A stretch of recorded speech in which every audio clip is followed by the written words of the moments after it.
Here we go. Episode 58 of the Hardline Sports Talk. I'm Michael Merlo. I'm joined by John Michael Masiri, and it is a fantastic night. But JM, how are you doing? I'm doing great. Great night. Happy St. Patrick's Day, even though I'm not wearing green, you're not wearing green. Neither of us are Irish, so it's okay. But everybody says, "Oh, everybody's Irish on St. Patty's Day." Not me. I am always Italian. I never want to be Irish. If I'm offending Irish people, I do not care. There's not a single day I want to be Irish on this planet. Not gonna lie. Definitely one of my least favorite holidays. It was good. It was good as a kid getting the green bagels in elementary school. That was cool. But now went to the bagel store today and passed up on a green bagel. I said, just give me the plain. It's the same thing. Now you're just trying to make a point. I was trying to make a point. It was. Yeah. I seriously did that. I'll tell you, Murr, we got a lot to talk about today. Baseball and football are going wild with news. And then on top of that, we just started March Madness. So March Madness already crazy. Two massive bracket busters today. But in the middle of all of this, we get a massive trade, a blockbuster trade in the NFL. And that's where we're going to start. Davante Adams is traded to the Oakland Raiders from the Green Bay Packers and then signs a 5-year, $141 million contract with them to go play with his buddy, college buddy. I think they were roommates in college, Derek Carr. Yeah, I'm surprised, first off. Apparently, the Packers offered him the same extension, right? Like same amount of years, same amount of money, and he preferred the Raiders. And apparently Aaron Rodgers knew that he was gone and everything like that. So this has been in place for a while. I don't know about you, but I find that surprising. I guess he just figured that he would rather play in Oakland. I mean, I know he went to Fresno State, California. Oakland, look at me. Las Vegas. But West Coast. Same thing. He went to Fresno State, played with Derek Carr there, so that makes sense. But Aaron Rodgers just said he was coming back for 4 years, so I'm surprised that he didn't want to stay there. But Packers got a decent return. They really did. Yeah, I mean, they get a couple of picks. They don't have to pay that $28 million now a year to Davante Adams. So you just hope they could fill the void at wide receiver. But let me ask you this. Do you think that, first of all, Adams lives in Vegas. He has a home in Vegas. Obviously, he has a very close relationship with Derek Carr. Could this be him wanting to maybe go out on his own, try and prove himself with another quarterback? I mean, again, when they were in college together, they put up insane numbers at Fresno State. And also the drama every offseason with Aaron Rodgers for the past couple of years now, maybe that got to Adams. Like, do I really want to deal with this? Right. And then on top of it, could this go on for any longer? And then he's eventually going to leave. Right. I think it more appealed to him, Las Vegas, that market, right? I feel like he would definitely be beloved by those fans, and he wants to play with Derek Carr. I don't think he really has stuff to prove, because I don't think anybody's out here questioning how good of a receiver Davante Adams is, like we have with some other Packers receivers or receivers in general that have played with Hall of Fame caliber quarterbacks, and we're saying, oh, he made, the quarterback makes the receiver. I think Davante Adams is, you put him on any team, he's going to be the best receiver in the NFL. But yeah, I think the Las Vegas thing probably stood out to him. Definitely wanted to play with Derek Carr. And who knows if that stuff with the Packers was starting to get to him. I mean, I think the fact that he's playing in, 20 degrees every December, and then he probably doesn't love that. 0 degrees once the playoffs come. He probably isn't a huge fan of that either. But who knows what he's got going on in his personal life and what family he's got in certain parts of the country, or where he wants to start a family. Who knows? So I definitely think we obviously know now that he preferred Las Vegas. And the disrespect Derek Carr gets really league wide, I shouldn't say within the league, but the fans, people don't believe in Derek Carr. This is kind of like a sign that, okay, you're our guy. There's no doubt about it. We're not even thinking about shopping you, because he's going to get an extension in the next couple of days, which I think is fantastic. And you gave him another legitimate weapon to go along with Hunter Renfrow and now Darren Waller. This could be one of the better receiving cores in the league. I'm actually so excited to see this Yeah. Oh, because it's gonna be good to watch. you've got a great offense. You've got now a great connection, quarterback to wide receiver. And on top of it, you've got an historically great division in the AFC West. I mean, the Broncos, they had Russell Wilson. They're even adding Randy Gregory. They already have a good roster on top of that. The Chargers are adding Khalil Mack. They add J.C. Jackson. And now, obviously, the Raiders, they added Chandler Jones the other day. That goes unnoticed. It's pretty scary what this division is made up of. And I didn't even mention Patrick Mahomes and the Chiefs. Yeah, we might have to rename the AFC West into just, or not even rename it, just make it its own league, right? And then we'll play for the Super Bowl out of the 7 divisions. Josh McDaniels is certainly has a lot to play with right now in his first season as head coach of the Raiders, because you go from New England and being the offensive coordinator there for so many years, and now you head over to Vegas with Derek Carr, and you, like you just said, Darren Waller's a top 3, top 4 tight end in the league. Devontae Adams is the best receiver in the league. Hunter Renfro's a hell of a receiver. He's got a lot to play with over there. And the way I look at this division now, I don't know how it stacks up just yet, right? The draft hasn't come yet. Free agency isn't over. A lot of people want to talk about the Chargers all of a sudden are getting all this hype, and obviously the Broncos. I think the Raiders are the second best team in this division right now. I've disrespected the Raiders in the past. I'm going to say no, because I really do think what the Chargers are doing is special, and I think they have the second best quarterback in the division. But it's like, I think all 4 of these teams can make it. Yeah. Like, legitimately, all 4. And we're even forgetting about a division in the AFC that's going to be loaded this year, and people don't realize that the AFC North is going to be loaded. I believe they can. I believe all 4 teams can be in the playoffs. I think the AFC is just loaded in general. I mean, even you talk about the AFC East, the Bills are a Super Bowl contender. The AFC, they're the favorites to win the Super Bowl. The Bills are a Super Bowl contender. The Patriots just made the playoffs with a younger, a new wave with Mac Jones. The Dolphins flirted with an appearance, and who knows how Mike McDaniel is going to be there. And the Dolphins are also signing everybody and their grandmother right now. I think, if anything, if there's a topic to be talked about, this always comes up once in a while in sports, and it kind of fizzles out because things seem to average out, to come to a balance. Do we really have to give a crap about divisions anymore?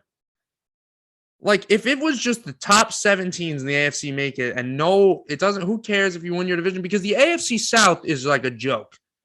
The Titans, who knows how they're going to play, right? Pete Tannehill didn't really look that great towards the end of the year last year, and a lot of people think they might have overachieved. The Colts, we don't even know who their quarterback's going to be now. They have all this cap space, but they refuse to spend it for some reason. And the Jaguars and the Texans, we know about that. So you're telling me a team like Baltimore might miss out on the playoffs? Cincinnati might miss out on the playoffs because of the Titans winning their division possibly at 9-8 next year, It's an interesting topic. I think that we have such an unprecedented situation that you have 2 loaded divisions. You have 2 top teams possibly in one division, and then another one that's just a stinker. Like you said, I just don't think you can make this massive change because you have this for maybe the next couple of seasons, but really just it kind of seems like an overreaction to what we have right now. Right. I mean, I'm not saying that you make the change and let's put the Broncos in the AFC South and this and that, because that would make no sense, because the Broncos 5 years from now can be horrible. They could be the Texans. I think if you just, like I said, did nothing, right? It doesn't matter. It's like in basketball, just you go by seeding and that's it. Divisions don't matter. That will always be balanced, because no matter if there's 4 really good teams in one division or 2 really good teams in one division, the best teams are going to make the playoffs. So JM suggesting massive realignment changes to the history of the NFL. Yeah. How about instead of trying to keep adding and adding playoff teams, you just add the right teams? But wow, I get it. I get it. I mean, I don't want to devalue the whole winning the division thing exactly, but at the end of the day, who gives a crap if you win your division? Like, do people go out and celebrate winning your division if you end up losing in the wild card round? So this is an interesting debate, because if you actually look at baseball and what they're doing starting next season, they're actually changing the way the whole schedule is, where you're going to play every team every season, and you're going to flip back and forth each year, home and away, with teams you usually don't play every year. And in the NBA, you play everybody. Major League Baseball, you don't. So this is a massive change. Then you're going to play your division 5 games less than you regularly do. And a lot of traditionalists are worried about that, because they believe that they're just going to get rid of the divisions eventually. That's the way it's going. And personally, I know it's a different sport, Major League Baseball, I don't like that. But in the NFL, I'm just trying to think about how I would feel. I don't have an answer on that. So you don't like that in baseball? I don't like that in baseball at all. So the way they're doing it, is it going to be, like you just said, the division's not going to matter? You're not playing the Red Sox. The Yankees aren't playing the Red Sox 19 times anymore? You're going to play them 14 times. Okay, so you're still going to play them more than anybody outside of your division. Yes. Okay, so I'm okay with that, because I still think we need to have rivalries. We need to have, stuff like that. Agreed. Teams that are familiar with each other, and that just creates better baseball. I mean, everybody tunes in the Yankees, Red Sox. It's on Sunday Night Baseball like 4 times a year. But the Mets and the Angels, who play each other every 3 years, I think. Yeah, they'll play every year 6 now. Are going to play every year, and instead of it being every 6 years, the Mets go to Anaheim. It's going to be every other year. Right. See, I like that. And I don't hate that. I just don't like the way it looks like it's going. It doesn't look like right now they're completely getting rid of it. But if you look at the steps they're taking, they're kind of taking that step toward possibly complete league realignment. Right. And it was discussed in the last CBA negotiations. Now let's go back to football. Yeah. Completely forgot we were talking about football. Yeah, we're just so excited for baseball. I mean, I got to think about that. I get your concern.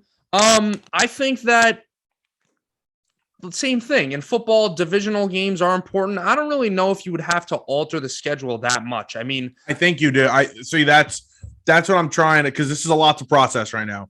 I think you do. I think you kind of have the 17-game schedule now.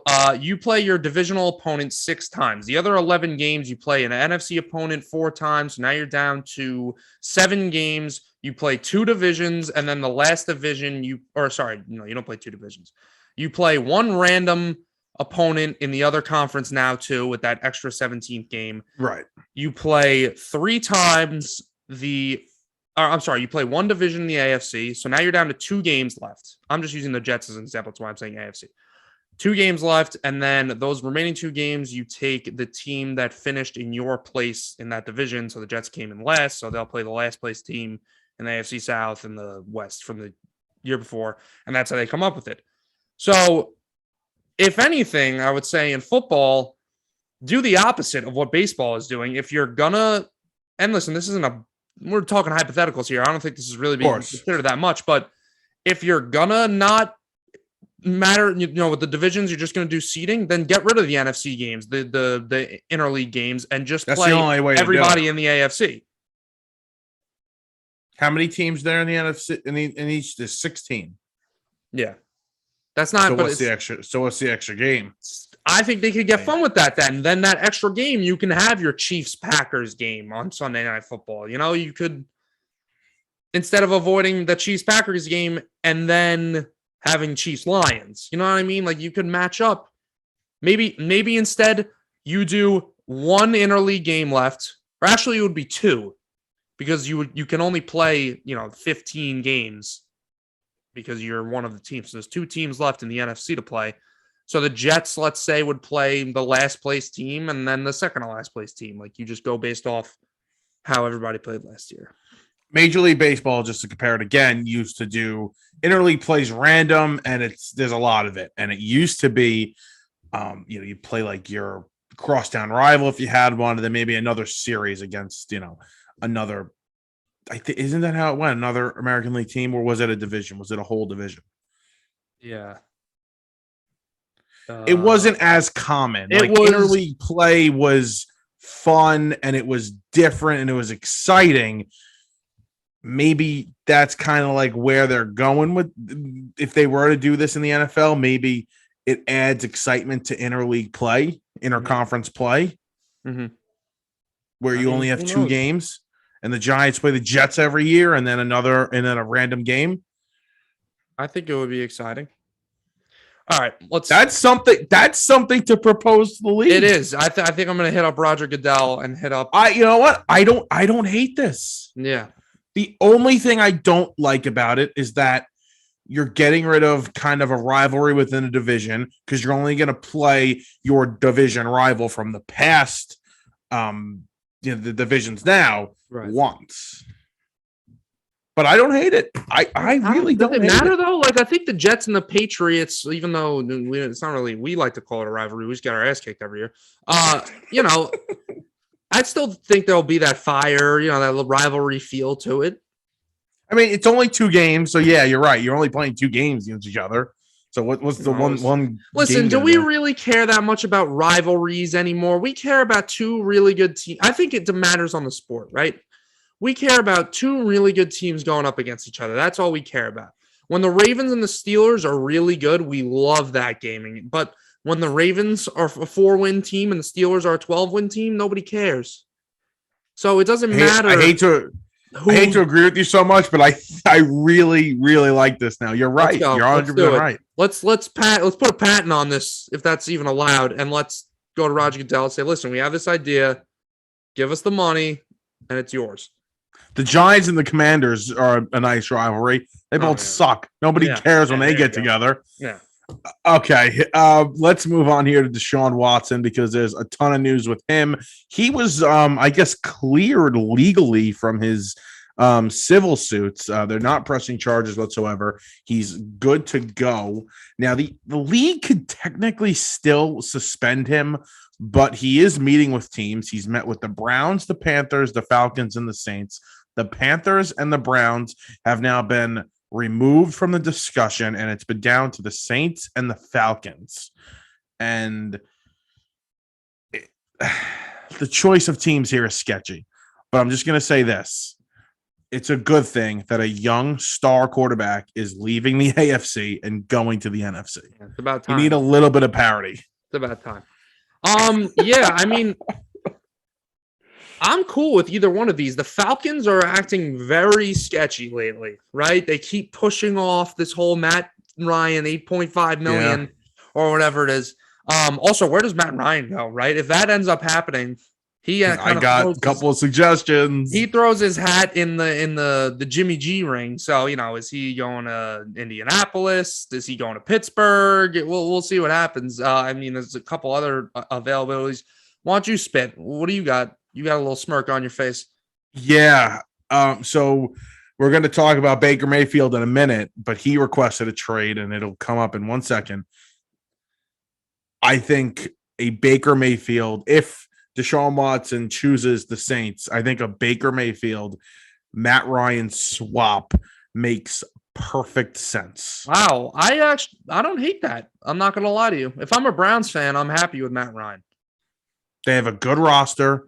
You need a veteran quarterback that's not going to kill you, can make some big-time throws. Right. Matt Ryan could be that guy. Couple of years left, and the Falcons can kind of start over and see what they can get with Baker Mayfield, and they get rid of the contract of Matt Ryan, and the Browns can afford it. I mean, all right, so let's go back to Watson real quick. Watson, it's going to take a couple first-round picks. The Saints they'd be right back in the Super Bowl contention, what we're used to the Saints being just before Breeze left. Completely disagree. I don't know how you could.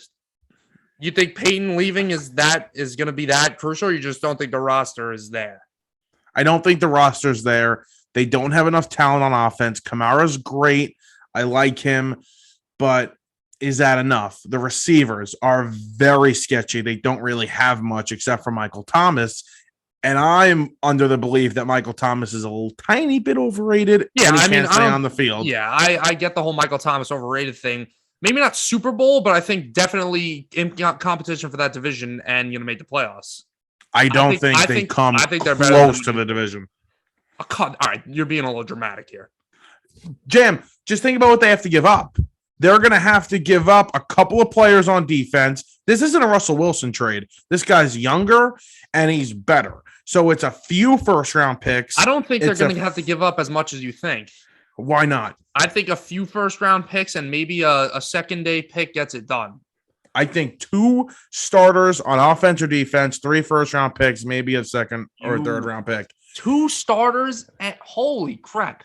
We've never seen a quarterback of this Old magnitude get traded before. No way. Marshawn Lattimore's not in the deal. Nobody big. I think Lattimore and another player, a lower level player, could be in this deal. Right, if I'm the Saints, I'm saying no. I'm not doing it. When's the last time a quarterback like this was on the market and traded? Yeah, I mean, you're right, but Russell Wilson's just about as good as Deshaun Watson is. The age is the difference here, but 6-7 years older. Are you really what are you gonna do? What are you gonna put around him? That's why it's like impossible to trade these quarterbacks, because if you give up all these first round picks and you're giving up your young players like Marshawn Lattimore and whoever else goes in that deal, then what are you going to put around the guy? They declined to trade a few months ago of 3 first-round picks and 3 second-round picks. That's absurd. I would take that in a heartbeat. And they want a player back. They need a player back. So I'm saying a player on Marshawn Lattimore's level, a lower level player, 3 first-round picks. Back though, if you're the Texans, you're so far away from competing right now. You have Davis Mills. Are you sure he's your quarterback? He had a nice year last year, but there's still a lot. There's still a lot to be figured out there. You're really going to want to go get a Marshawn Lattimore or a young player from them, right? Marcus Davenport, whoever they want from them, and you're going to want to let your first-round picks play out. By the time you're hopefully competing in a couple of years, those guys' contracts are already expired. They left in free agency, or you gave them a big-time deal. So if I was them, I'd just try to pile as many picks as possible right now. Marshawn Lattimore is 25 years old. This guy could be your star cornerback for years, even when you're competing. So if I'm the Texans, hell yeah, I'm trying to go after him. I don't think so. I think I would just wait. If anything, if you want to sign a guy like that when it's time, when you are going to compete, do that. But I'd rather have another first-round pick than go get Marshawn Lattimore right now if I'm the Houston Texans. And let's just say, all right, let's say picks aren't in it.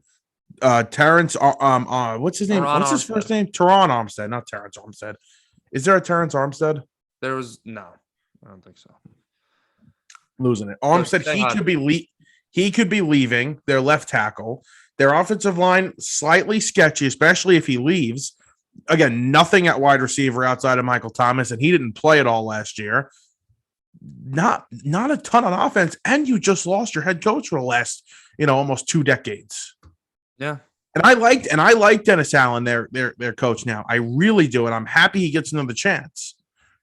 I'm just not in love with the roster. I think they have good depth around the roster, and losing a couple of the guys like you mentioned, Teron Armstead, I don't think it's going to kill them. And then on top of it, this team was in cap hell, and they somehow find a way to get out of cap hell. They get out of it every year. Cap means absolutely nothing. It's stupid. Anyway, answer me this, though. What level of quarterback play did that team get last year? Nothing.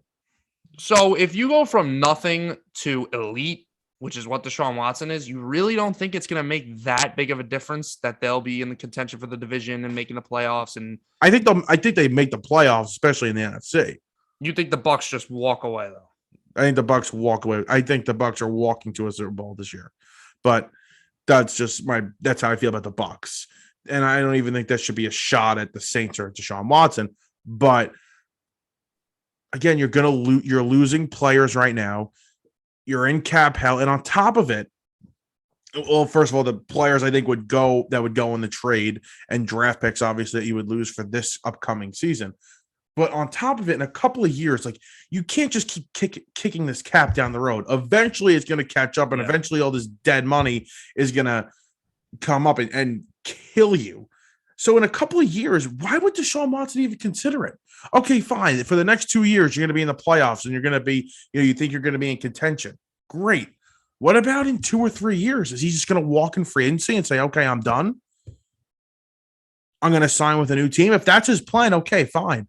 But if he wants to commit here long term, I would choose Atlanta, and that's what I think is going to happen. I don't think he's going to New Orleans. I mean, they're very similar. Even their stadiums are almost named this exact same thing and look the same. Playing the same division. You're a couple states away.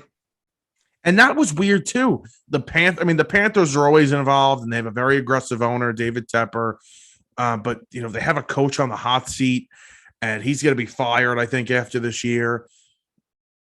I For just never Deshaun understood Watson, the Panthers though, in that. if he goes to Atlanta, I mean, the guy had no receivers in Houston the last year he played, and now he's gonna have no receivers in Atlanta because Julio Jones has left, Calvin Ridley can't play, and Russell Gage is leaving in free agency. So That's the thing too. Where Like the hell none do of you these think none of these spots are picks? perfect. None of these spots work. Cleveland was honestly the best spot for him. Yeah.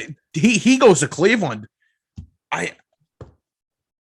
That's a Super Bowl team. I gotta say though, this whole thing of like these quarterbacks that are like just on the market and who's like, this is not normal for us as No. NFL fans at all in the league. Like, at least when I was a kid and growing up and everything, like you never would have thought of anybody getting traded as a quarterback that was even slightly above average. Now it's Quarterbacks. Russell Wilson's gotten traded, Matt Stafford's gotten traded, Wentz has gotten traded twice. Now Baker Mayfield's on the market. Matt Ryan might be on the move. We're talking about Watson right now. Jimmy G is going to be on the Jimmy G move. is going to be on the move. Like, and he's already been traded. It's wild. This is not normal. I can't tell if I like it or not. Because a part of me, it's so exciting to see this, right? And what quarterback's going to go where and how is that going to play out? But the other side of me is like, well, there was that whole franchise quarterback feeling of when you draft a guy and he just plays 15 years with the organization and retires on the same team is nice, but I'm not really on either side right now. I don't know how to feel about it. It's exciting, and I think we'll know after the season if the level of play is better, if there are more teams in contention, then I think we'll like it. But the NFC does not have many great quarterbacks right now. Older guys, sure, Brady back, Rodgers back, Stafford. Again, Deshaun Watson will come here. Kirk Cousins is still in the NFC. Dak Prescott. So you don't have great quarterbacks, but you have enough guys that could win you a playoff game. Now let's move on to Baker Mayfield here. He requested trade from the Cleveland Browns because he was crying like a little baby that they wanted to dip their feet in the Deshaun Watson sweepstakes. They get rejected by Deshaun Watson, and then a couple hours later, he requests a trade. And the Browns are not going to honor that request. They probably will, but that's just what they're saying right now. All right. First of all, take it easy a little bit. All right. He's a baby. He is a baby. I'm a little torn on this one too. I'm leaning Brown side here. Just because I'm not the biggest fan of Baker, but I don't want to hold that against him right now. I just want to evaluate the situation. I get it. Like I get why Baker would be a little upset, but here's my take on it. And you're probably going to agree with me because you're calling him baby and boo-hoo and whatever. You haven't worked out at all, right? You were the first round pick. You had one nice year. You took them to the playoff, the first overall pick. Took them to the playoffs for the first time in a while, right? Really nice year. Ended up not doing anything in the playoffs, but whatever. You got there. You almost got to the AFC Championship game, actually. Now this year, didn't play well at all. Crap. Hurt. You've had everything you can ask for. I mean, we're seeing the way OBJ has played in LA now. He wasn't the problem. Jarvis Landry, his career's basically gone down the tank since he's gone to Cleveland. He's been good, but not as good as he was in Miami. He's not the problem. Guys like David Njoku, who everybody has always felt like he's a little more talented than we thought. Who Austin Hooper came over. His career has kind of gone down the drain, right? With Matt Ryan, he was putting up nice numbers, got a pretty good contract. So the weapons are there, and I didn't even mention the offensive line. That is phenomenal. So he's been in the situation to succeed. I think everybody realizes the Browns are one of the best rosters in the NFL. When I say that, they're not like top 3, but they're probably bottom of the top 10 roster in the 100%. NFL. Top 8. 8. You can't, if I'm the Cleveland Browns, I'm saying to him, listen, we'll tell you you're the starter next year. But that doesn't mean we're not going to go look at other options.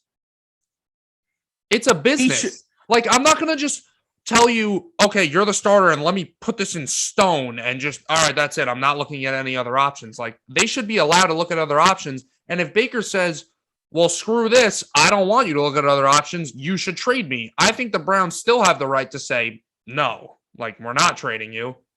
As of right now, you're our quarterback. And that's it. You said it perfectly. They've given him every possible, they've given him everything to succeed. He's had everything handed to him, and he hasn't. I use this thing when talking about Saquon Barkley. A lot of people rip on Saquon Barkley, and I am one of those people. I hated the pick. But Saquon Barkley was never asked to be taken second overall, right? He didn't say, you have to take me second overall. So, yes, he's been a bust, but it's not his fault the Giants made a stupid mistake. It's also not Baker Mayfield's fault that the Browns and John Dorsey made a terrible mistake taking him number 1 over a couple of other guys.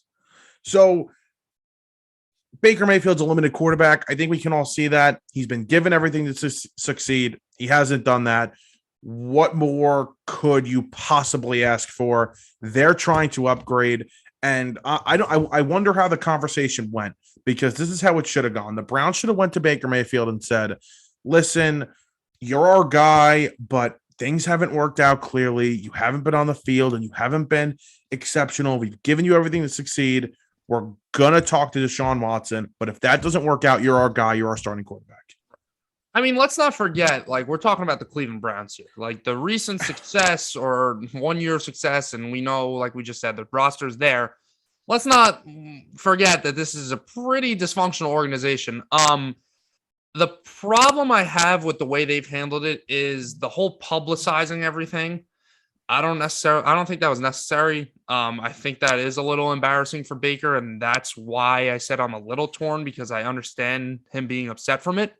But in terms of a football standpoint and a roster management standpoint, I don't think it's a problem to say to him, listen, you're a quarterback, but we're going to go look for other options. And if we don't find any other options, you're still our quarterback. I don't think he needs to throw a fit about that. I think the only reason why he has a right to throw a fit is for what I just said, the going public with it and the embarrassment in the media type of thing. It's very interesting, because what team would want a guy that can't handle things professionally? He's not handling this like a professional right now. He looks like a baby no matter what scenario no matter what way you look at it, he looks like a crybaby. So it's going to be interesting to see what his market is. They're going to trade him. There's no doubt about it. They're just saying they're not, to kind of raise his value a little bit. I think the Falcons could be in play if they don't get Deshaun Watson. The Seahawks apparently are interested. They could use a young quarterback, start possibly a rebuild. The Colts, he wants to go there. That's where he wants to go. But Baker, you were just in the same situation, probably a better one, and you couldn't win. What made you think you're going to be able to go over there and do it? And I think the Panthers will make a call on him as well. I mean, who knows? And all these teams now, you're looking, are they really, another team's going to want to try and pick somebody else's dirty laundry up and try to fix it? You know, like, not a great draft class for quarterbacks. So some of these teams are going to look at him. He's 25. What is he? 25 years Sam old. Darnold. You look at Carson Wentz, Dwayne Haskins. You know, some of these guys that are being let go. Now you're going to want to try and fix them. Is that really imagine if the Seahawks do get Baker and they're trying to do two at once, Drew Lock and Baker Mayfield? Oh my trying god, to revitalize their careers and at the same time. that's something. Yeah. Well, you kind of mentioned a little bit before. We don't really have to get into it. It's kind of an old news story, but Tom Brady's back. Yeah, he's a jerk. I can't. There's no other way I could say it. You know what's really funny? Every NFL fan was like, "Oh my god, it's so sad. He's gone. That's it." And especially the ones that hated him. And now it's like, "Oh, he's back. I can't stand the guy again." It really is funny how he kind of went to like a little bit of a media darling, and the fans were kind of missing him too. Yeah, he's pretty much hated again. So that's funny. The Bucks did extend star wide receiver Chris Godwin. I'm just gonna say this right now. I think they're gonna walk to a Super Bowl and win it. Yeah. Yeah. I don't really Easy. know how you can say that because A, they didn't do it last year, and B, I can't be that confident in a team with Bruce Arians as his head coach. I'm sorry. Like I know they won the Super Bowl a year ago, but I just can't be confident that they're going to march through, beat the defending NFL champions, and who else is going to be over there? I mean, who knows how the Niners are going to look next year and the Packers and all those teams, right? And just breeze through everything. I don't.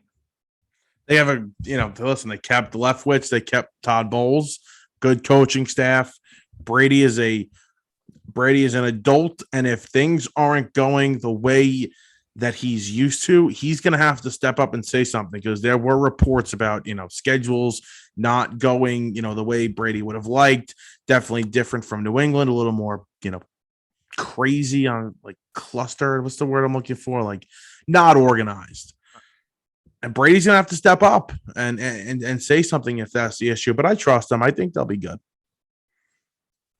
Time will tell, Michael. I'm excited. Very quickly, Von Miller to the Bills. That contract's insane. It's a $34 million signing bonus. And then it becomes like really essentially a 3-year deal, like $51 million after that. That $34 million doesn't go against the cap. I have an idea. I'm just going to stop talking. Nobody knows and nobody cares about how the cap works. I mean, that sounds like he's going to be cut to me. He'll be cut after 3 years. Yeah. They're a smart organization. I trust them. You're going to have a 6-year deal to a 32-year-old edge rusher? He's not a quarterback. Makes no sense. So that's what it sounds like to me. A big time 6-year contract was just given out to another 33-year-old. Yeah. But we're gonna save that. Nice segue. Before we do, before you get that segue going, my last point. We do complain about baseball. We complained about baseball a lot recently, obviously with the whole CBA thing. But we sometimes complain about baseball free agency, say it's too slow, whatever. One thing that I definitely like is, like you were just talking about, everything's clear in baseball. All the money's guaranteed. There's opt-outs. That's it. There's opt-outs and there's little stuff like that, but there's no, oh, this is going against the cap that year, and it's really it's incentives and the money's signing bonus this year, signing bonus. It's really, you can clear it off the books after 3 years. Like, no, it's baseball straight. This is what this guy's owed this year. Sometimes contracts are backloaded, front loaded. That's it, though. The only confusing thing is arbitration, but if it's explained to you, you're good. Right. Yeah, it's also not a crucial concept to get arbitration. It's it's a yearly thing. And we're really, I mean, I shouldn't even brought it up because you're talking about free agent contracts. Yeah, exactly. Just it's simple. It's done. Mm-hmm. That's it. It's great. All right, we're gonna do some baseball. We got a ton of news there when we come back. When we come back, JM can't find the pause button. Here we go, episode 58. We are back. We were just having a full-blown conversation about baseball and realized, why don't we just hit the start button and finish the conversation? So we just got an update here from John Heyman that the Ghost Runner is trending towards coming back for the 2022 season. Some managers are a little skeptical of the short spring, and they don't want to test their pitchers' arms coming back for the season. We were discussing it just now, kind of how fans, more casual fans especially, didn't hate the rule. It was growing on a ton of people. I was about to say I kind of got used to it at a point. I don't love it still. but nothing we could do. Yeah. I don't love it. I did get used to it, and like I just said to you off air because we're morons. Yes. Do I like 14 inning games? Sometimes. Do I also sometimes find myself saying, can this game just be over already? Yeah. I just thought of this idea in my head. I got stuff flying off the shelf. This one is, I don't even know if I like it, but I'll throw it out there. So if this is regular season only. Let's say you're in the second or first game of your series, right? It's a 3-game set, 4-game set, whatever. If you go to extra innings, or if it's tied after 9, what if instead of going to extra innings, the game is over, and then the next day, that game counts as double? You know what I'm saying? I can't tell if I absolutely hate it out there. Or like it. Right? And there's no in between. There. Because that would, that creates a little more intense feel, nice atmosphere there. But let me tell you this. Don't go to sleep tonight or eat whatever you had for breakfast tomorrow that you did today. Right. I got these ideas are pretty good. Flying off the dome right now. All right. It's extremely hypothetical. Then when you start thinking sensibly and be like, oh, well, what about like stat keeping and all that stuff? Then you're like, well, now that I think about it, is it going to work that way? What do you mean by stat keeping? Like they give wins and losses and crap like that. Like get rid of wins and losses for pitchers. Yeah, that is true. Nobody cares about that anymore, anyways. And also, like, does that game in the record books, right, in history, I guess it'll say if you win that second game of the series, the game before, the one that was tied, it'll say 3-3 at the end of 9 win, I guess you'll say in the record book. Kind of like hockey when you go to a shootout. Yeah. The other thing, too, is, well, what if it's the last game of a series? Then you just play a normal extra inning game or you come up with something else. But like I said, dude, on this hypothetical, I'm just spitting right now, spitballing. Just trying to. This is my sales pitch right now. I had a more logical idea, and I had this, when the Ghost Runner came up. In the regular season, when it's my team, I can't stand when they go more than like 14, 15 innings because I know the bullpen is screwed for the next day, especially in today's age of baseball. So it sucks. Right. I think after 12 innings in the regular season, you should bring in the Ghost Runner. Start the 12th inning. Wait, 9, 10, 11, 10. That's 3 innings, Michael. After the 12th, so starting the 13th inning, you should bring in the Ghost Runner. Okay. Yeah, I mean, I think simple, easy, but or let's get crazy. Let's get crazy. Oh, come on. We want to make the game exciting for the people.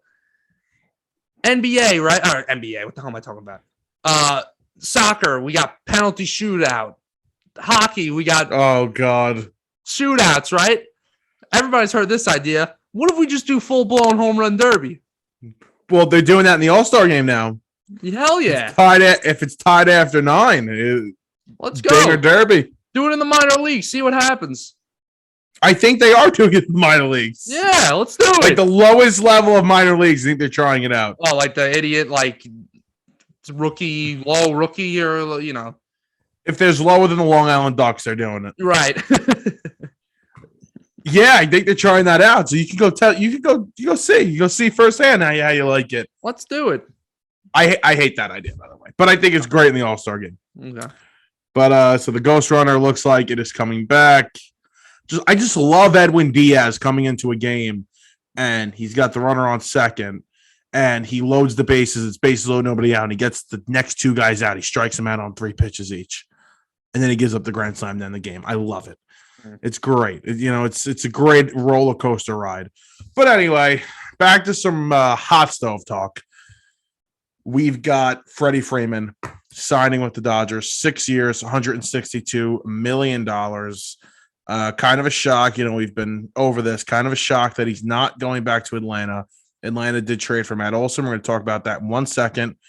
But Yeah, I'm pretty petrified of this Dodgers lineup.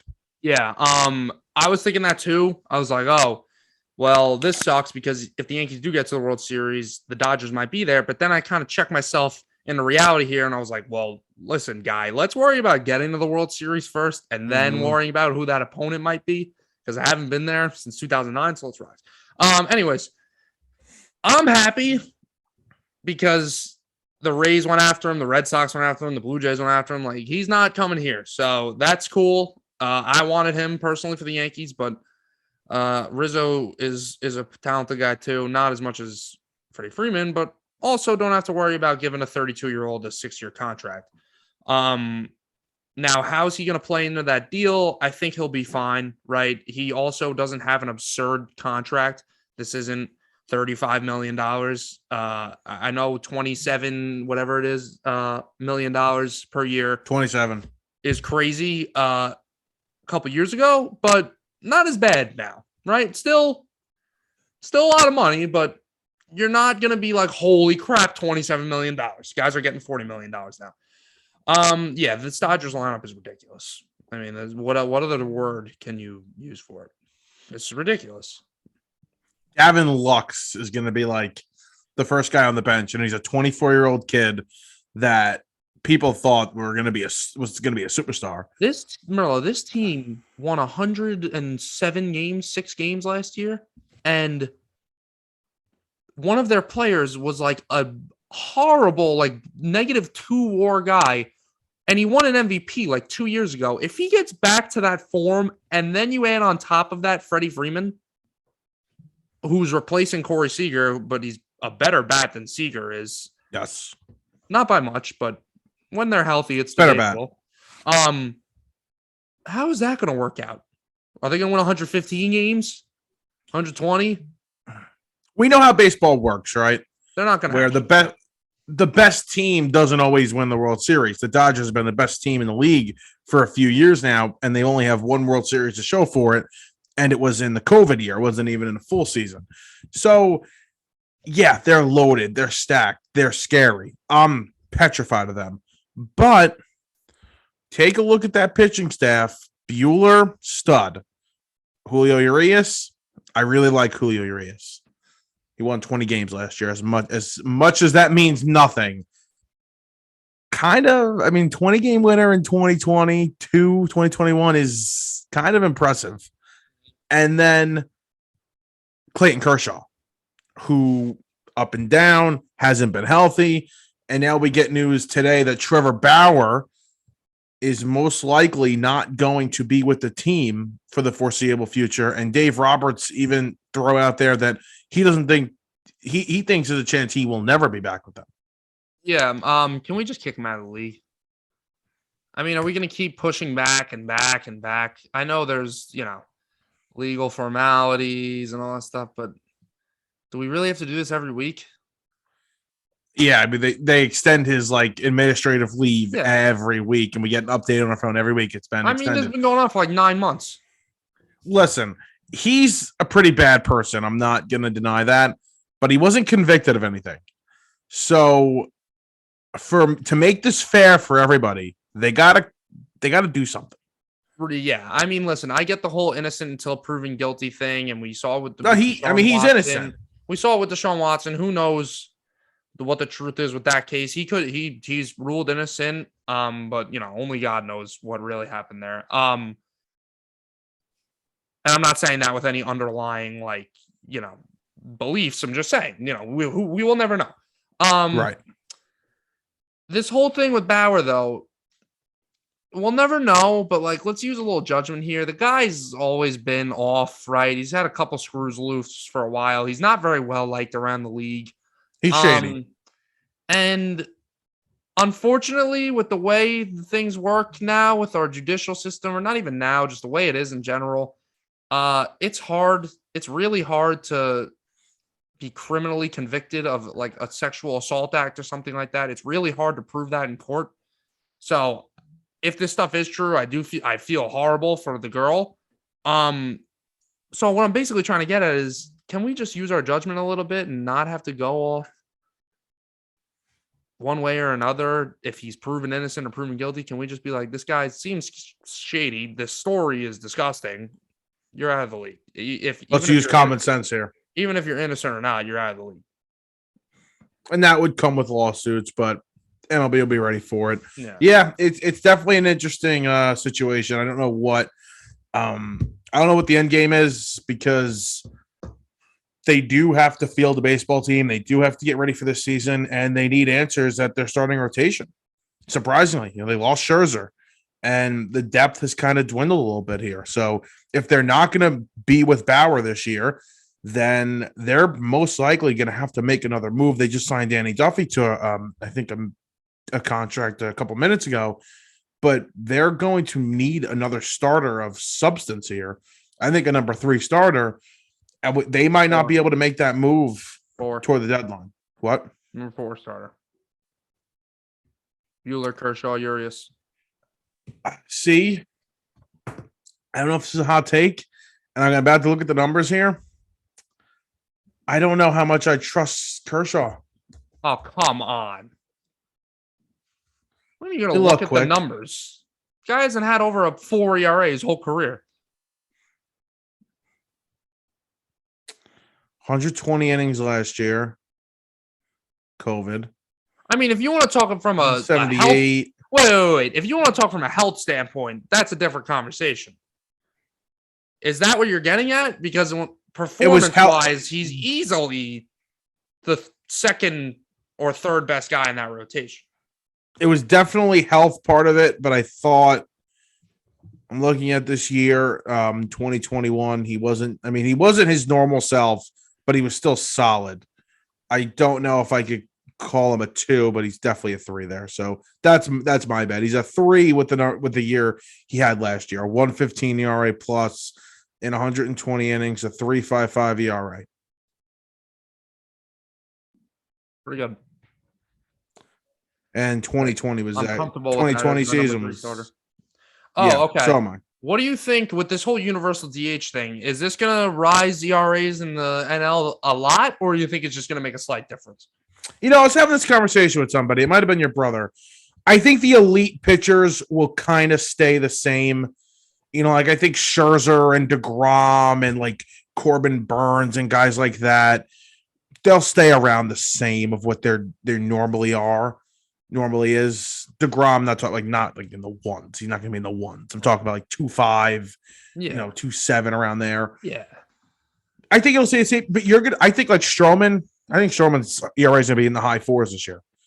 I mean, who knows? It really makes a big difference, because it does. Think about it and just be like, oh, well, it's just one batter, but that one batter could be a really good hitter that's a guy might not get every day at bats because he had such horrible fielding. Or now, for example, Nelson Cruz is now playing in the NL. That would have never happened. He's one of the best hitters in the league, literally. But he just provides nothing else. That's why he's not a highly regarded player.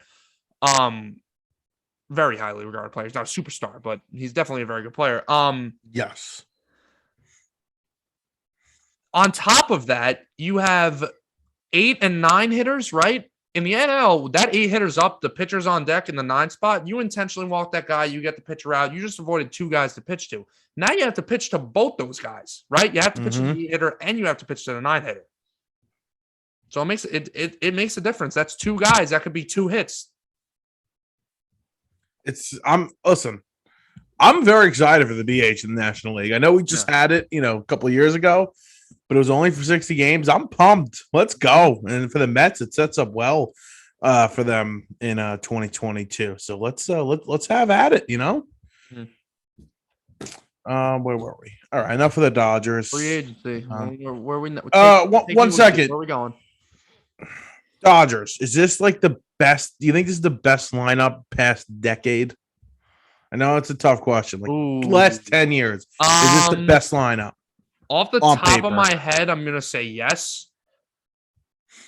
I mean, you have that Tigers lineup with Kinsler. That's where my mind went. Kinsler, Fielder, Cabrera, Victor Martinez, JD Martinez. That was a really good lineup.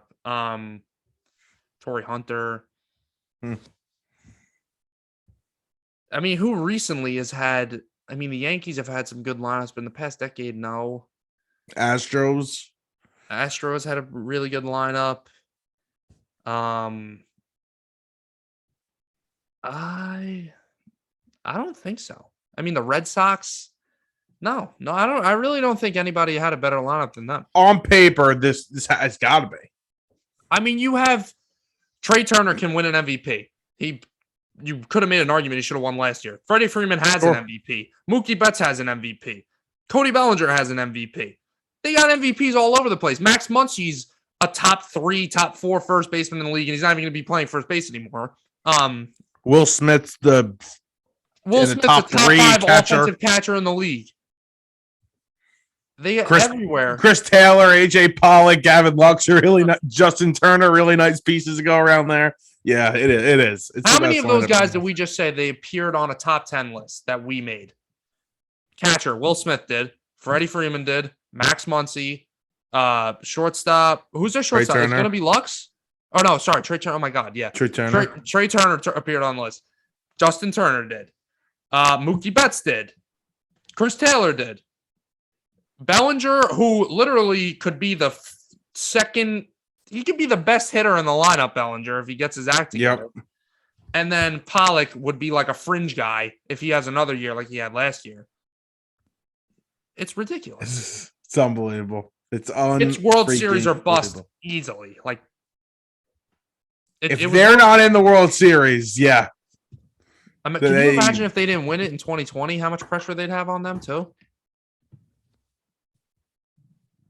No, stop. Relax. We're gonna have something to say about that. All right. Let's go over to the domino effect, which is crazy that this happened first. But Matt Olson was traded from the Oakland A's to the Atlanta Braves. This was on Monday. Yep. This was Monday afternoon before Freddie Freeman had signed anywhere. The Braves gave up a ton.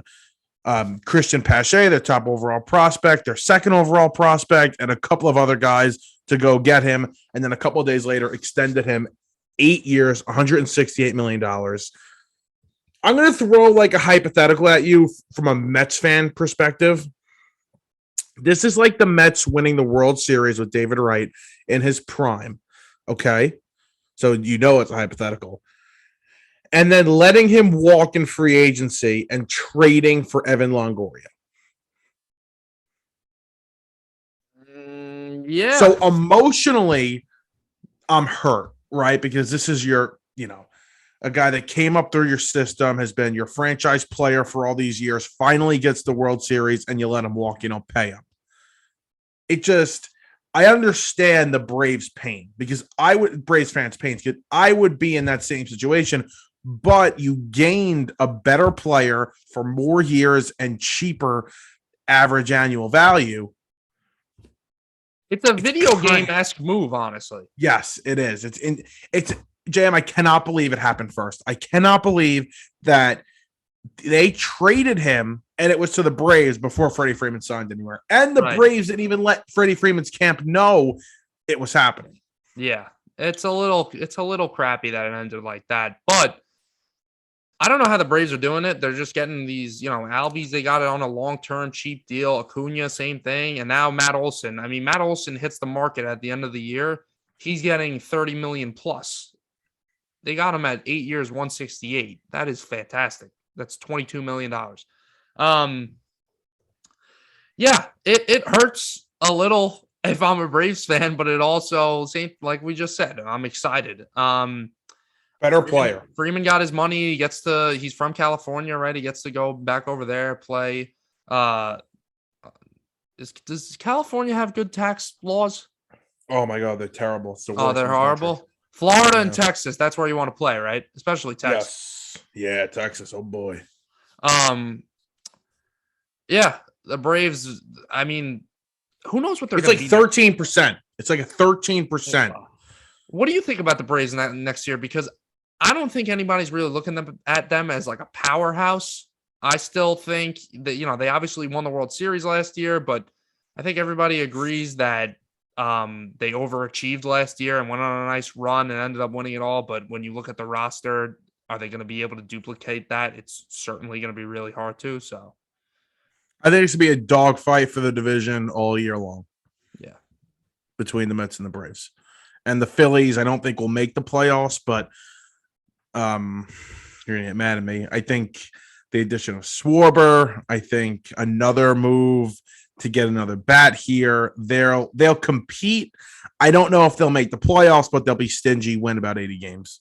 No, I'm not going to get mad at you that saying that the addition of Kyle I'm just Schwarber, petrified. I'm just petrified. No, I don't think it's bad to say the addition of Kyle Schwarber was, a big deal for them because it is. I think you saying I'm going to kill myself because the Phillies signed Kyle Schwarber is a little dramatic. There was one guy I didn't want them to sign. They could have signed Chris Bryant. They could have signed Nick Castellanos. They could have signed anybody else. I didn't want Schwarber there. I didn't want him there. That's a guy that I forget is still on the market, Nick Castellanos. They're looking at him.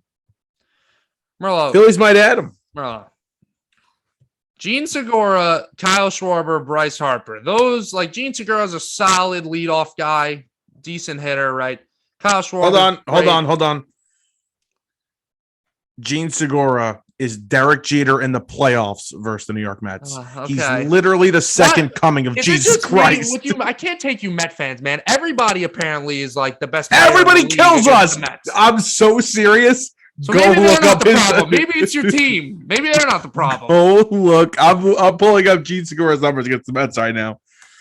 Oh, yeah. That really knocked the Phillies into freaking World Series contention when they have Alec Boehm, Odubel Herrera, and Adam Hazley as the bottom three of their lineup. Imagine talking crap about Odubel Herrera. That rotation, Ranger Suarez came on at the end of the year last year. He could be good for them, but the Phillies are the same thing every year, man. They haven't figured out that bullpen in 10 years. They did added Jerry Familia. Oh, good. Oh. I expect him to be Mariano Rivera against the Mets. Yeah. Good. All right, what up? Come on, we're drifting again. Today's Gene Segura's birthday. Still haven't talked about the Yankees, by the way. I know we're getting there. I think they're next, actually, but I'm just trying to find Gene Segura's number against the Mets. So if you want to bring up the Yankees, and all right, yeah, I'll get the Yankees covered. You bring up Gene Segura's splits against the Mets. That's what the people really want. Yeah, Donaldson kind of Falefa trade. Everybody's we're seeing people be split, right? Some people hate it. Some people really like it. My stance on it. You gave up Urshela. That's a sentimental kind of thing, right? He was a nice player. He's kind of like Yankees fans, Wilmer Flores type thing, even though they have two different storylines. But he was an underdog. We got him for cheap. He had a couple nice years for us. But let's stop being wimps for a sec. I want to use a different word, okay? But let's stop being wimps for a sec. I don't care who the hell we get. I don't care if our freaking third baseman we traded for is a mass murderer. As long as he goes out there and puts up numbers, that's what I want, because I am seeing this team go out year after year and go to the ALDS and go to the wildcard game, the ALCS, and lose. And guess what? Aaron Judge isn't going to be Aaron Judge MVP candidate forever. And these guys aren't. Garrett Cole's not going to be a Cy Young candidate forever. The window is right now. So getting Josh Donaldson, yeah, sure. We picked up a little bit of money, right? $25 million. That's a lot of money for a 36-year-old. He is by far a better player than Gio Urshela is. Do I think Gio Urshela could have a better year than he had last year? Sure. Do I think Josh Donaldson is going to always put up better offensive numbers than Gio Urshela? Yeah. Is Josh Donaldson comparable to Gio Urshela as a defender? Yeah. Isaiah Kiner-Falefa, our biggest problem last year, one of the biggest problems, was our defense up the middle. Gleyber Torres was horrific as a shortstop defensively. We just got a guy who put up 3.7 B-WAR last year, and he had a 670 OPS. That's how good of a defender he is. That's my stance on everything. Okay. Here's my stance. If you're looking at it just based on the trade, right? If you're just comparing players, the Yankees won it easily. You got, in my opinion, the two I didn't even best mention players. Gary, but go ahead. You got the two best players in the trade, okay? So right there, okay, that's a good thing. My biggest issue here is that there are better players, and I'm looking at Josh Donaldson's numbers right now, and he's 36 years old, and he had an 827 OPS last year, 135 games. I'm slightly worried about the age, and I'm slightly worried about the number of games played possibly for this upcoming season, if he's going to get hurt or not. I mean, listen, I get it. And I'm just talking about the trade right now. I have a gripe with the Yankees outside of this, and we'll get to that. Well, that's what I want to get to. Right. But when we're just talking about the trade, Donaldson, it's 2 years. If he, yeah, it's a risk. Anytime you make a trade, it's a risk. But are you really going to be shooting yourself in the foot if he plays really well this year and then tails off next year? It's it's a 2-year contract. How much long-term risk can there be is what I'm trying to say. You better hope that he has a good year this year. If he goes out there and is average offensively, that's a bust, right? Because this is potentially your big offensive move for the offseason. And I get that. And that's what we're going to get to. And I'm going to say my problems with them for the way they're building this roster right now. There's 6 infielders on your roster right now that are starting caliber players, and you have 4 infield positions. So that needs to be figured out. The reason why I'm not losing my mind is because I think they have at least another move up their sleeve. They have to. Where's that move going to be? Who knows? I'm praying that they trade for a very good center fielder. That would be nice. I think a guy like Ketel Marte would be perfect for this team, but we'll see. This Yankees team right now, it's like mind-boggling. It's confusing to even look at because we don't know what they are because they're such an unfinished product right now. We don't know what to think. Exactly. My issue is you're spending the $25 million on Josh Donaldson, right? Which should be okay because you should be able to now go out and spend even more money no matter what. You're the New York Yankees. So Freeman should have still been on the table when you make that deal. And I understand Freeman, he wanted to go to LA and he took, less money to go there. That's fine.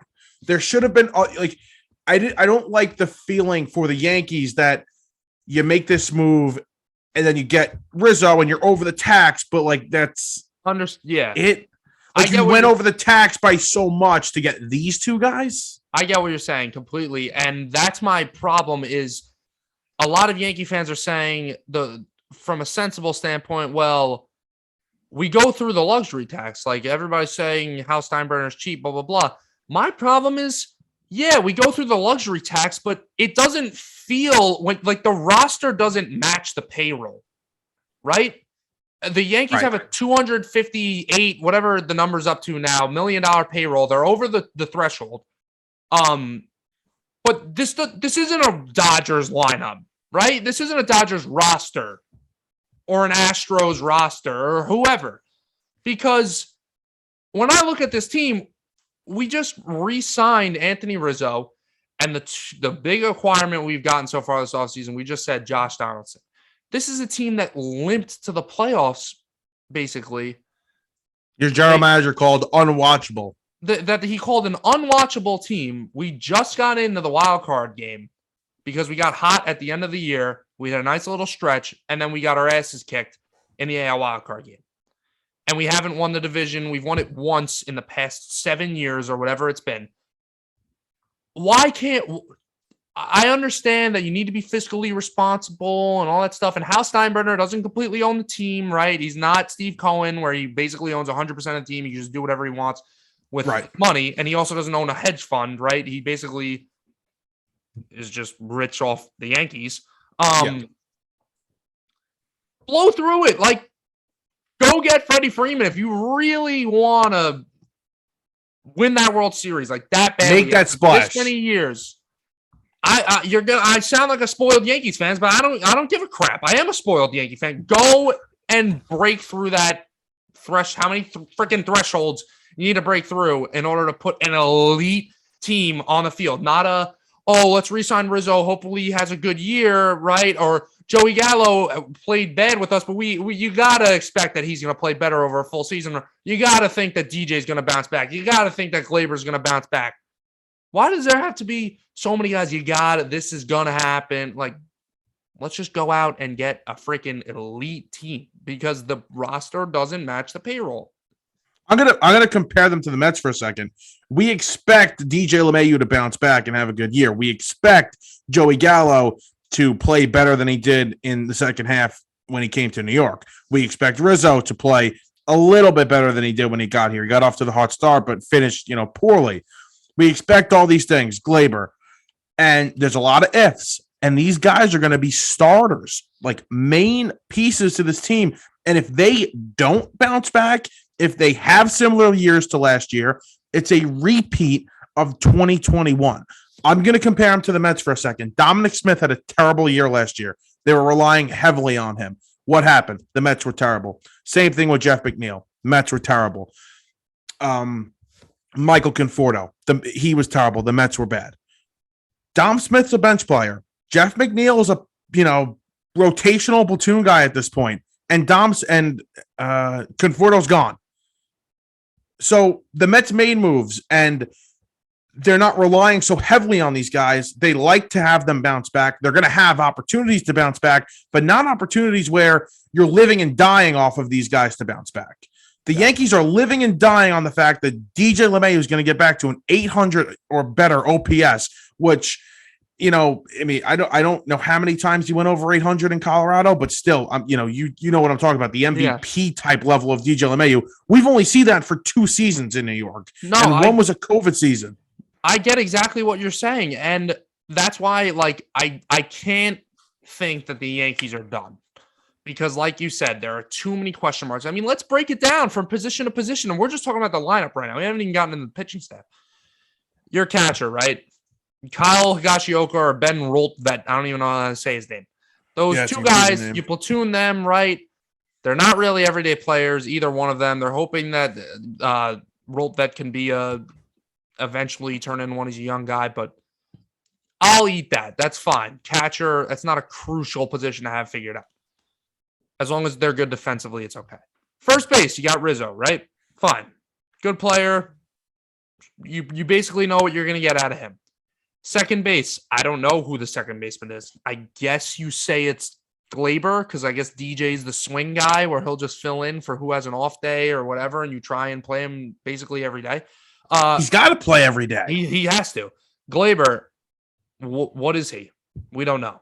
Glaber can't. Or are we getting 2021 Glaber? What are we getting? But he can't be a guy. I almost you can't rely on Glaber to have a huge season for your team to be in a World Series.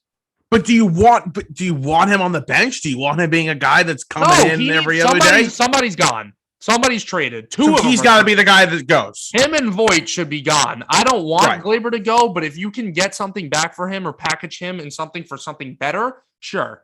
Shortstop. But it can't be a trade to the A's for a pitcher, and it's not going to be because of money situations. Glaber's going to be making more money as we go on, and they don't want that. They want cheap guys right now. Right. So that's not who they want. So you brought up Ketel Marte. Brian Reynolds' name's going to come up. I think that's a little too pricey. You're going to have to package a couple of these guys and top prospects to go get a center fielder like you're talking about. Yeah. Shortstop, Connor Falefa, nice defensive guy. Not going to give you great offensive numbers. Left side's fine. We'll go with the left side's side. Fine. Left field.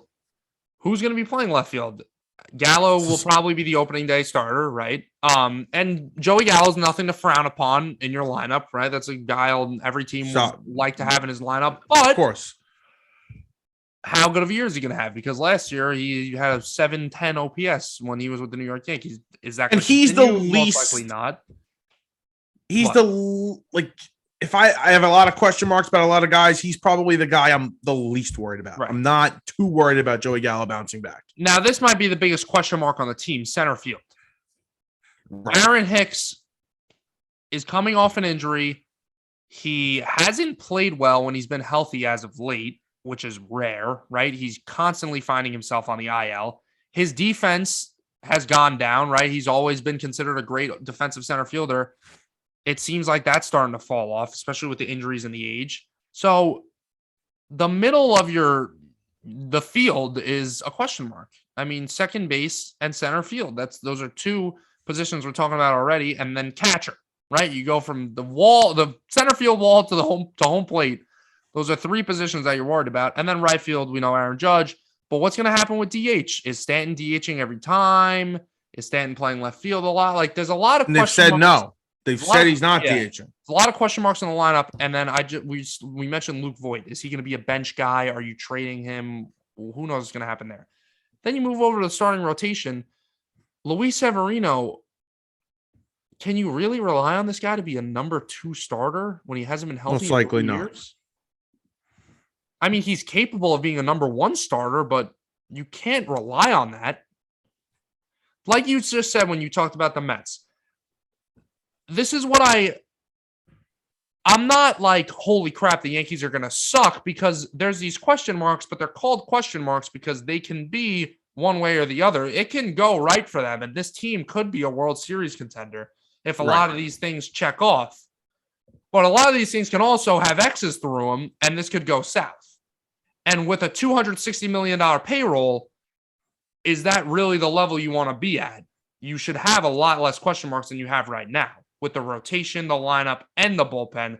Who knows what we're getting out of Chapman? Chad Green was in AAA last year at one point. I know everything's not going to be sunshine and rainbows, but I'll take 5 to 6 question marks, not 10, for a team with 26 guys on it that's supposed to be a World Series contender and has a $260 million payroll.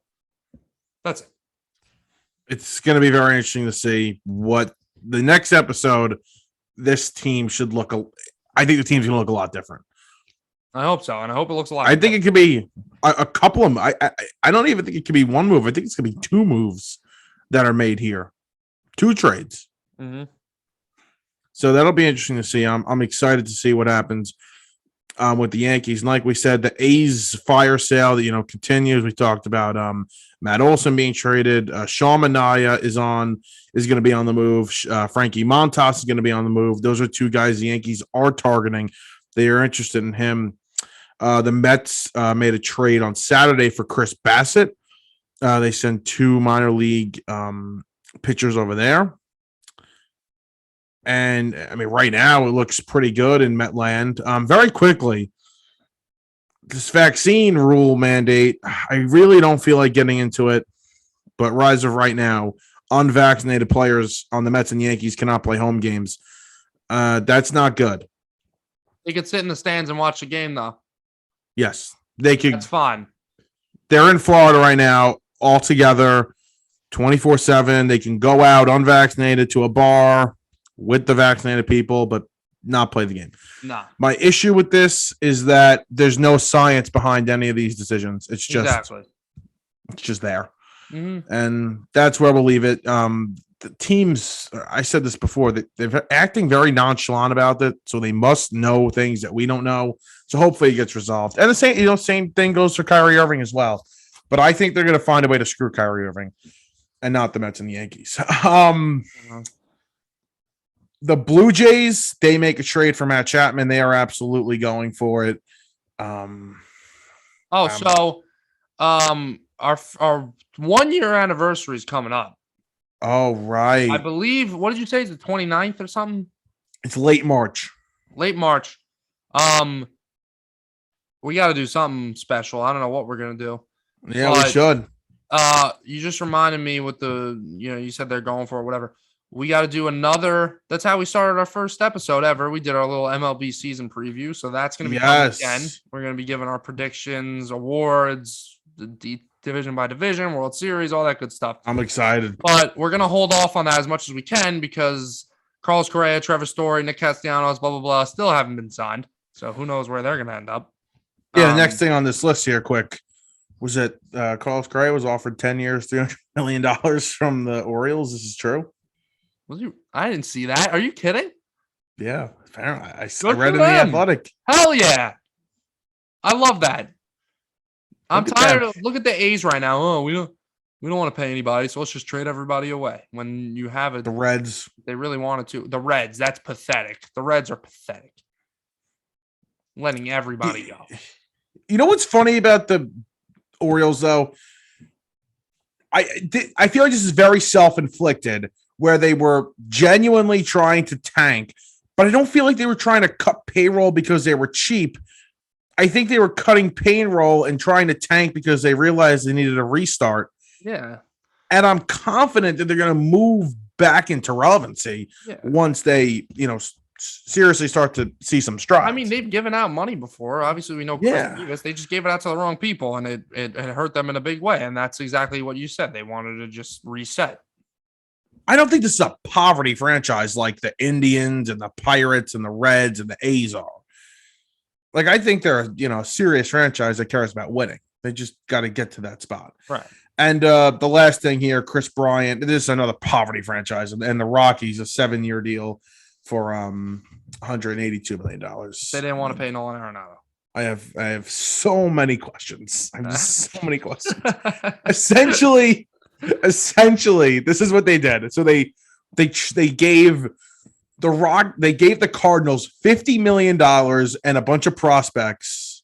No, I'm sorry. They gave them $50 million in Nolan Arenado for a bunch of prospects. So essentially, instead of 8 years, $250 million of Arenado, they wanted 7 years of $233 million of Chris Bryant. Right. And then they said, Trevor Story, we don't want you anymore. You're 29 years old and we don't want to pay you. And said, let's instead sign 30-year-old Chris Bryant.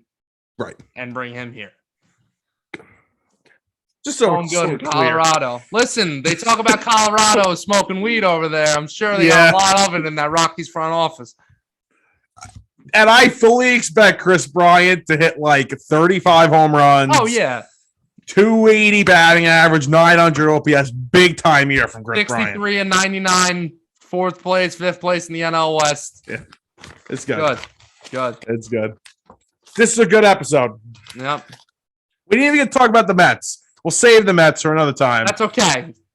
But I think, just going to throw this out there. We'll let it sit out there. I think the Mets have the best rotation in baseball. Wow. That's a nice bombshell to end the show on. I think the Mets have. I was doing a little research yesterday. Best rotation in baseball. Debatable.